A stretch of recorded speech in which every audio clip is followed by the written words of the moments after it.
नमस्कार. खरं आजचा हा व्हिडिओ बनवते ना तो आहे तुमचा जेईई मेन्सचा स्कोर तुम्हाला तुमच्या ॲडमिशन प्रोसेसमध्ये कसा हेल्पफुल ठरणार आहे. म्हणजेच या व्हिडिओमध्ये तुम्हाला जेईई मेन्सचं रिझर्वेशन काय आहे, प्रत्येक कॉलेजमध्ये सीट्स किती इनटेक असतात जेईई मेन्सच्या स्कोरवरती, त्याच्यासोबत कोणकोणती कॉलेजेस जेईईचा स्कोर ॲक्सेप्ट करतात, जेईईच्या स्कोरचा खरंच फायदा होतो का, सीईटीचा स्कोर अपलोड करायचा की जेईई मेन्सचा स्कोर अपलोड करायचा, जेईई मेन्सच्या स्कोरवरती रँक कोणती भेटते, त्यानंतर डॉक्युमेंट्स कोणते लागतात, ॲडमिशन्स काय, स्कॉलरशिप भेटते की नाही, या सगळ्या प्रश्नांची उत्तर आजच्या या व्हिडिओमध्ये देतोय. खरं तर विद्यार्थ्यांना एक सांगायचं आहे की जेईई मेन्सचा score as a backup plan म्हणून आपण यूज करू शकतो. आता जेईई मेन्सचा स्कोरचं रिझर्वेशन काय, आता उदाहरणार्थ सांगतो की जेईई मेन्सचा जो स्कोर आहे तो सगळीच कॉलेजेस महाराष्ट्रामध्ये जी सीईटी थ्रू ॲडमिशन्स घेतात ती ॲक्सेप्ट करत नाहीत. उदाहरणार्थ गव्हर्नमेंट कॉलेजेस आहेत, त्यानंतर आपलं VJT आहे, वालचंद आहे, ही कॉलेजेस आहेत ती जेईई मेन्सचा स्कोर ॲक्सेप्ट करत नाहीत. ठीक आहे. त्यामुळे पहिला डाऊट काय, जेईई मेन्सचा स्कोर गव्हर्नमेंट कॉलेजेस आणि काही कॉलेजेस ॲक्सेप्ट करत नाहीत. ठीक आहे. मग कोणकोणती कॉलेजेस ॲक्सेप्ट करतात. पहिलं, आता गेल्या 2 वर्षापासून COEP सुद्धा जेईई मेन्सचा स्कोर ॲक्सेप्ट करते. COEP आहे, त्यानंतर PICT आहे, SPIT आहे, VIT आहे, ही प्रायव्हेट ऑटोनॉमस कॉलेज जी आहेत ती हा स्कोर जेईई मेन्सचा ॲक्सेप्ट करतात. आता जेईई मेन्सच्या स्कोरवरती जागा किती असतात. ठीक आहे. मी एक ॲझ्युम करतोय की जेईई मेन्सचा जो रिझर्वेशन आहे तो 50% सीट्स आहे प्रत्येक ब्रँचमध्ये. उदाहरणार्थ सांगायचं ॲझ्युम करतो की PICT कॉलेजमध्ये CS ब्रँचसाठी 60 सीट्स आहेत, तर 60 सीट्सपैकी 9 ज्या सीट्स असणार आहेत म्हणजे 15%, 9 सीट्स या जेईई मेन्सच्या स्टुडंट थ्रू भरल्या जातात, जेईई मेन्सच्या स्कोरवरून भरल्या जातात. याचाच अर्थ काय, प्रत्येक कॉलेजच्या जेवढ्या ब्रँचेस आहेत त्या ब्रँचेसचा जेवढा इनटेक आहे त्याच्यापैकी 50% 15% सीट्स व 15% सीट्स या जेईई मेन्स थ्रू भरल्या जातात.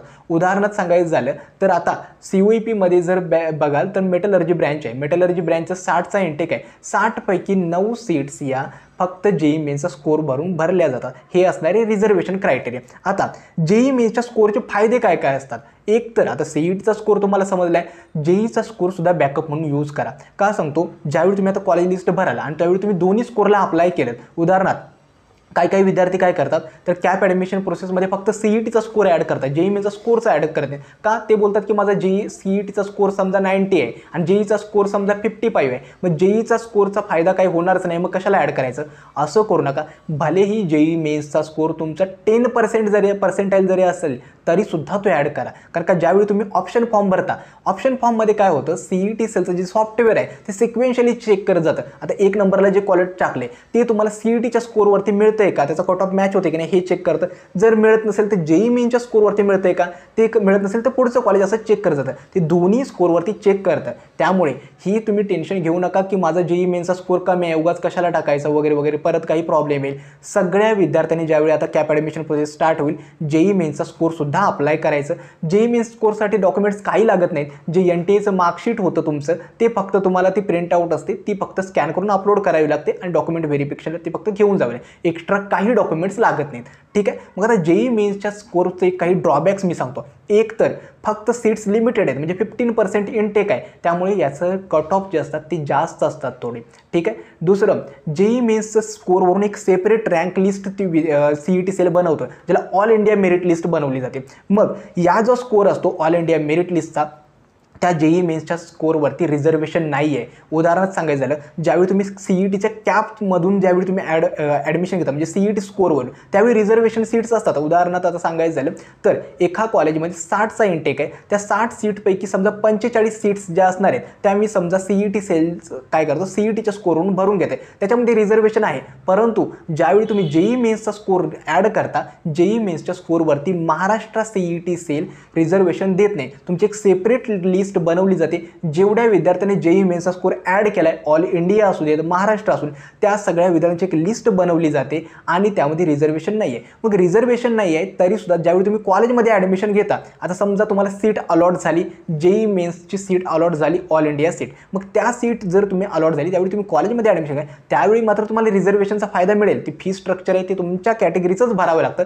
फक्त ज्यावेळी कॉलेज अलॉट होतं आणि जी कट ऑफ होतो त्यामध्ये कॅटेगरी तुमची बघितली जाणार नाही, ती तुमची जी ऑल इंडिया सीटचं जो JEE मेन्सची एक रँक लिस्ट बनवलेली असते CET सेलने, त्यानुसारच तुम्हाला सीट अलॉटमेंट होते. आय होप आजचा हा व्हिडिओ तुम्हाला समजला असेल, कारण आजचा जो व्हिडिओ होता ना हा JEE मेन्सचा स्कोर तुमच्यासाठी कसा हेल्पफुल होऊ शकतो त्यावरच होता. आणि दुसरं एक सांगायचं आहे की सेपरेट एक मेरिट लिस्ट बनवली जाते CET सेलने JEE मेन्सच्या स्कोरवरती. त्यामुळे ही काळजी करू नका की प्रत्येक सीटला म्हणजे काही वेगवेगळं क्रायटेरिया वगैरे आहे का, असं काही नाही आहे. JEE मेन्ससाठी वेगळं काहीही करावं लागत नाही, फक्त एक स्कोर कार्ड तुम्हाला अटॅच करावं लागतं बास. त्यामुळे आय होप तुम्हाला आजचा हा व्हिडिओ आवडला असेल. आणि दुसरं एक सांगायचं आहे शेवटी की ज्या विद्यार्थ्यांना पर्सनल काउन्सिलिंगमध्ये एनरोल करायचं नाही, डिस्क्रिप्शन बॉक्समध्ये लिंक देतोय, नक्की एनरोल करा. एक बेस्ट पर्सनल काउन्सिलिंग विथ तुम्हाला मेंटरशिप आम्ही तुम्हाला प्रोव्हाइड करतोय, ज्याच्यामध्ये तुम्हाला पर्सनलाइज तुमचं पर्सेंटाईल कॅटेगरी, तुम्हाला कॉलेज कुठे हवे, ब्रँच कोणती हवे, त्यानुसार एक बेस्ट कॉलेज लिस्ट आम्ही तुम्हाला बनवून देऊ. त्याच्यानंतर तुमची जी पूर्ण कॅप ॲडमिशन प्रोसेस असते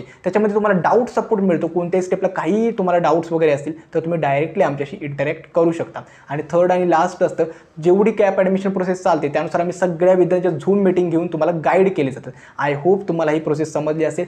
ज्या विद्यार्थ्यांना एनरोल करायचं आहे डिस्क्रिप्शन बॉक्समध्ये लिंक देतोय, नक्की एनरोल करा. आणि JEE मेन्सचा जो स्कोर आहे त्याला नक्की अप्लाय करा. आजचा हा व्हिडिओ मी येथेच थांबवतो. धन्यवाद.